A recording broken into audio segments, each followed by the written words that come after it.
खुशामदीद नाजरीन, आप देख रहे हैं हिंदुस्तान डेली के लिए मुंबई से ब्यूरो रिपोर्ट। नाजरीन, श्रीलंका के अनुभवी बल्लेबाज एंजेला मैथ्यूज सोमवार को विश्व कप में बांग्लादेश के खिलाफ टाइम आउट दिए गए और अंतर्राष्ट्रीय क्रिकेट में इस तरह आउट होने वाले पहले बल्लेबाज बने।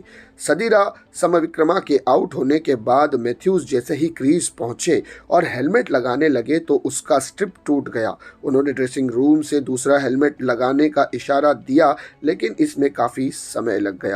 इस बीच बांग्लादेश के कप्तान शाकिब अल हसन ने मैथ्यूज के खिलाफ टाइम आउट की अपील की और अंपायर मराइस इरासिम ने उन्हें आउट करार दिया। मैथ्यूज ने अंपायर और शाकिब से बात की और अपने हेलमेट का टूटा हुआ स्ट्रिप भी दिखाया, लेकिन बांग्लादेश के कप्तान ने अपील वापस लेने से इनकार कर दिया। वर्ल्ड कप में लगातार निराशाजनक प्रदर्शन के बाद श्रीलंका के खिलाफ मंत्री रोशन सिंघा ने देश का क्रिकेट बोर्ड भंग कर दिया है। टूर्नामेंट में श्रीलंका ने 8 मुकाबले खेले हैं, जिसमें महज 2 में जीत मिली है, जबकि 6 मैचों में शिकस्त का सामना करना पड़ा है, जिस पर फैंस ने क्रिकेट बोर्ड के ऑफिस के सामने विरोध जताया था।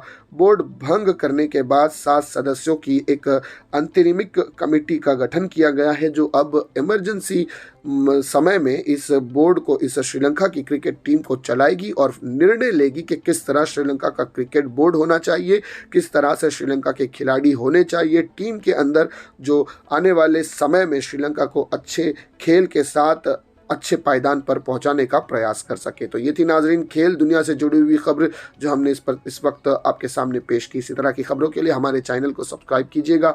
मैं सिराज शेख, हिंदुस्तान डेली से फिर मिलूंगा किसी अगली खबर के साथ। तब तक के लिए जय हिंद।